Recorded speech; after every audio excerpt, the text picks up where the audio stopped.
ಸುಮಾರು 40 ವರ್ಷಗಳಿಂದ ಈ ರಾಜ್ಯದಲ್ಲಿ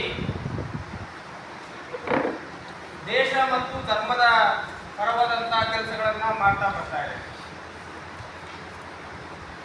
ಈ ಸಂಘಟನೆ ಹುಟ್ಟಿಕೊಂಡದ್ದೇ ಹಿಂದೂ ಸಮಾಜದಲ್ಲಿ ಹಿಂದೂ ವಿರೋಧಿ ಕೃತ್ಯಗಳು ನಡೆದಾಗ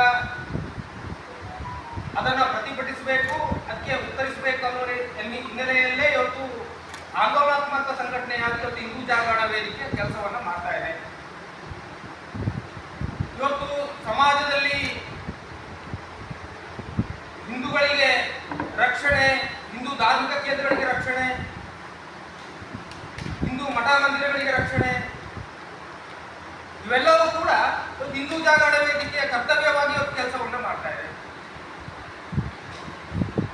ಈ ಹಿಂದೂ ಸಮಾಜವನ್ನ ಜಾಗೃತಿಗೊಳಿಸುವಂತಹ, ರಕ್ಷಣೆ ಮಾಡುವಂತಹ, ಹಿಂದೂಗಳ ಪರವಾಗಿ ಇರುವಂತಹ ಈ ಸಂಘಟನೆಯಲ್ಲಿ ಕೆಲಸ ಮಾಡುವಂತಹ ದೇಶಭಕ್ತ ಕಾರ್ಯಕರ್ತರು, ಈ ದೇಶಭಕ್ತ ಕಾರ್ಯಕರ್ತರನ್ನ ಇವತ್ತು ಈ ರಾಜ್ಯದಲ್ಲಿ ಈ 8 ತಿಂಗಳ ಹಿಂದೆ ಅಸ್ತಿತ್ವಕ್ಕೆ ಬಂದಂತ ಕಾಂಗ್ರೆಸ್ ಸರ್ಕಾರ ಏನಿದೆ ಇದು ಹಿಂದೂ ವಿರೋಧಿ ಸರ್ಕಾರ. ಇದರಲ್ಲಿ ಎರಡು ಮಾತಿಲ್ಲ. ಹಿಂದೂಗಳನ್ನ ವಿರೋಧ ಮಾಡಲಿಕ್ಕಾಗಿ ಇವತ್ತು ಈ ಸರ್ಕಾರ ಬಂದಿದೆ. ನಗರ ನಕ್ಸಲರೊಂದಿಗೆ ಸೇರಿಕೊಂಡು ಈ ದೇಶ ವಿರೋಧಿ ಕೃತ್ಯಗಳು ಕೂಡ ಈ ಸರ್ಕಾರಕ್ಕೆ ಕಣ್ಣು ಕಾಣಿಸ್ತಾ ಇಲ್ಲ. ಹಿಂದೂಗಳ ವಿರುದ್ಧವಾಗಿ ನಡ್ಕೊಳ್ಳುವಂತ ಎಲ್ಲಾ ಘಟನೆಗಳು ಕೂಡ ಈ ಸರ್ಕಾರಕ್ಕೆ ಕಣ್ಣು ಕಾಣಿಸ್ತಾ ಇಲ್ಲ. ಈ ಸರ್ಕಾರ ಏನ್ ಮಾಡಬೇಕು? ಯಾವುದೇ ಒಂದು ಸರ್ಕಾರ ಈ ರಾಜ್ಯದಲ್ಲಿ ಅಸ್ತಿತ್ವಕ್ಕೆ ಬಂದಾಗ ಈ ರಾಜ್ಯದಲ್ಲಿ ಕಾನೂನು ಸುವ್ಯವಸ್ಥೆಯನ್ನ ಹದ್ದುಬಸ್ತಿನಲ್ಲಿ ಇಟ್ಟುಕೊಂಡು ಇವತ್ತು ಕಾಪಾಡುವಂತ ಕೆಲಸ ಕೂಡ, ಅದರ ಕರ್ತವ್ಯ ಕೂಡ ಈ ಸರ್ಕಾರದ್ದೇ. ಆದ್ರೆ ಈ ಸರ್ಕಾರ ಮಾಡಿಕೊಟ್ಟಿದ್ದೇನು? ಈ ಸರ್ಕಾರ ಇವತ್ತು ಈ ರಾಜ್ಯದ ಪ್ರಜೆಗಳ ರಕ್ಷಣೆ ಏನಿದೆ, ಪ್ರಜೆಗಳ ರಕ್ಷಣೆ ಏನಿದೆ, ಅದನ್ನ ಮಾಡೋದು ಬಿಟ್ಟು ಈ ದೇಶ ವಿರೋಧಿ ಕೃತ್ಯಗಳನ್ನು ಮಾಡುವಂತ ಈ ರಾಜ್ಯದಲ್ಲಿ ಹಿಂದೂಗಳ ವಿರೋಧವನ್ನು ಮಾಡತಕ್ಕಂತ ವಿರೋಧಿ ಶಕ್ತಿಗಳೇನಿದ್ದಾರೆ ಅವರ ಪರವಾಗಿ ನಿಂತು ಕೆಲಸವನ್ನು ಮಾಡುವಂತ ಕೆಲಸವನ್ನು ನಿರಂತರವಾಗಿ ಮಾಡ್ತಾ ಬರ್ತಾ ಇದೆ. ಇವತ್ತು ಈ ಸಂಘಟನೆಯಲ್ಲಿ ಕೆಲಸ ಮಾಡುವಂತ ಎಲ್ಲ ಕಾರ್ಯಕರ್ತರು ಕೂಡ ದೇಶಕ್ಕಾಗಿ ತಮ್ಮ ಸಮಯವನ್ನು ಕೊಟ್ಟು ಇವತ್ತು ಕೆಲಸವನ್ನ ಮಾಡ್ತಾ ಇದ್ದಾರೆ, ಧರ್ಮದ ಕೆಲಸವನ್ನ ಮಾಡ್ತಾ ಇದ್ದಾರೆ. ಯಾವುದೋ ಮೂಲೆಯಲ್ಲೂ ಹಿಂದೂ ಸಮಾಜಕ್ಕೆ ಅನ್ಯಾಯ ಆಗಿದೆ ಅಂದಾಗ ಧ್ವನಿ ಎತ್ತಾರೆ. ಹಗಲು ರಾತ್ರಿ ಏನಾದರೂ ಕೆಲಸವನ್ನ ಸಮಯ ಕೊಟ್ಟು ಕೆಲಸವನ್ನ ಮಾಡ್ತಾ ಇದ್ದಾರೆ. ಹಾಗಿದ್ರೆ ಈ ಸರ್ಕಾರಕ್ಕೆ ಈ ಕಾರ್ಯಕರ್ತರು ದೇಶಭಕ್ತರು ಅಂತ ಕಾಣಬೇಕು, ಹೊರತಾಗಿ ಇವರಿಗೆ ಕಾಣುವಂತ ನೋಡುವಂತ ದೃಷ್ಟಿಯೇ ಬೇರೆ ಆಗಿದೆ.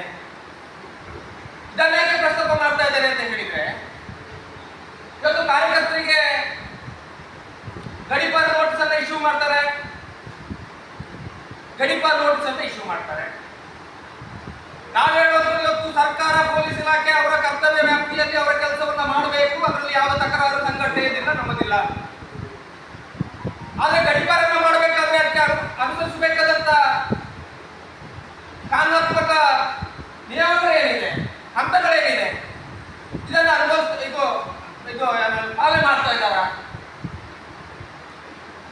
ಅರೆ ಯಾವುದೋ ಒಂದು ಕಾರ್ಯಕರ್ತನಿಗೆ ಅವನಿಗೆ ಒಂದೇ ಪ್ರಕರಣ ಇದೆ, ಇನ್ನು ಅವನು ಯಾವುದೇ ಕಾರಣಕ್ಕೆ ರೌಡಿ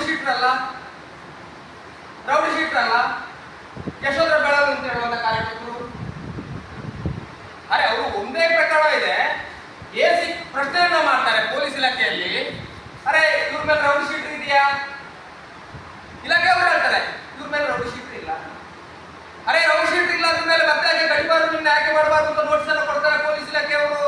ಅವರಿಗೆ ಫೈಲ್ ಅನ್ನು ಕೊಟ್ಟು ಅದರ ಮೂಲಕ ಕೇಳಲಿಕ್ಕೆ ಮಾಡ್ತಾರೆ. ಅವರೀಗ ಕೈಯ ಬೆರಳೆಲ್ಲ ಕಟ್ಟಾಗಿ ಅವರು ಆರೋಗ್ಯ ಸಮಸ್ಯೆಯಲ್ಲಿದ್ದಾರೆ. ಅವ್ರ ಮುಂದಿನ ಜೀವನವೇ ಕಷ್ಟ ಇದೆ. ಅವರ ಆರೋಗ್ಯ ಸಂಬಂಧಪಟ್ಟಂತ ದೃಢೀಕರಣ ಪತ್ರವನ್ನು ಕೂಡ ಡಾಕ್ಟರಿಂದ ಇದು ಮಾಡಿ ಕೊಡ್ತಾರೆ ಅವರು. ಆದ್ರೂ ಕೂಡ ಈ ನೋಟಿಸ್ ಅನ್ನು ಇಶ್ಯೂ ಮಾಡ್ತಾರೆ. ಅಂದ್ರೆ ಈ ಸರ್ಕಾರ ಇವತ್ತು ಹಿಂದೂ ವಿರೋಧಿ ನೀತಿಯನ್ನು ಅನುಸರಿಸ್ತಾ ಇದೆ. ಮತ್ತೆ ಹಿಂದೂ ಸಂಘಟನೆಗಳಲ್ಲಿ ಯಾರ್ಯಾರು ಕೆಲಸವನ್ನ ಮಾಡ್ತಾ ಇದ್ದಾರೆ ಆ ಎಲ್ಲಾ ಕಾರ್ಯಕರ್ತರನ್ನು ಕೂಡ ಗಮನಿಸುವಂತಹ, ಅವರ ಮಾನಸಿಕ ಸ್ಥೈರ್ಯವನ್ನ ಇವತ್ತು ಕುಗ್ಗಿಸುವಂತ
ವ್ಯವಹಾರದ ಮೇಲೆ, ಅವರ ಉದ್ಯಮದ ಮೇಲೆ ಏನು ಬಿಡ್ತಿರ್ಬೋದು, ಅದಕ್ಕೆ ಬೇಕಾಗಿ ಮಾಡ್ತಾ ಇದ್ದಾರೆ, ಮಾಡಿರ್ಬೋದು. ಇವತ್ತೆಲ್ಲ ಒಂದು ಹೆಣ್ಮಗುವನ್ನ ಇವತ್ತು ಕಾಲೇಜ್ ಕ್ಯಾಂಪಸ್ಗಳಲ್ಲೇ ಅಗಲೊತ್ತು ಹೋಗಿ ಬಹುಶಃ 14 ಬಾರಿ ಚುಚ್ಚಿ ಚುಚ್ಚಿ ಕೊಲ್ತಾರೆ ಅವರು. ಆ ಮತಾಂಧ ಮಾಡಿದಂತ ಘಟನೆ ಏನಿದೆ ಅದು ಯಾವುದೋ ಬೇರೆ ಇಂಡಿಯನ್ ಒಳಗಡೆ ಇರ್ಬೋದು ಅನ್ನೋದನ್ನು ಚಿಂತಿಸ್ತಾರೆ ಅವರು. ಹಾಗೆ ಬಸ್ನಲ್ಲಿ ಬರ್ಬೇಕಾದ್ರೆ ಹೆಣ್ಮಕ್ಳಿಗೆ ಕಿರುಕುಳವನ್ನು ಕೊಡುವಂತ ಕೆಲಸವನ್ನು ಮಾಡ್ತಾ ಇದ್ದಾರೆ. ಎಲ್ಲ ಹನುಮಚಾಲಿಸವನ್ನ ಶಾಪ್ನಲ್ಲಿ ಹಾಕ್ತೀವಿ ಅಂತ ಹೇಳಿದ್ರೆ ಅದರ ಮೇಲೆ ದಾಳಿಯನ್ನು ಮಾಡ್ತಾರೆ. ಯಾವುದೇ ಇವತ್ತು ನಮ್ಮ ಈ ದೇಶದಲ್ಲಿ 500 ವರ್ಷಗಳ ಹೋರಾಟದ ನಂತರ ಇವತ್ತು ರಾಮ ಮಂದಿರ ನಿರ್ಮಾಣ ಆಗಿದೆ. ಆ ಒಂದು ರಾಮನವಮಿ ದಿನದಂದು ಇವತ್ತು ಜೈ ಶ್ರೀರಾಮ್ ಘೋಷಣೆಯನ್ನು ಹಾಕೊಂಡು ಬರ್ತಿರ್ಬೇಕಾದ್ರೆ ಅಡ್ಡಗಟ್ಟಿ ಬಿಟ್ಟು ರಸ್ತೆಯಲ್ಲಿ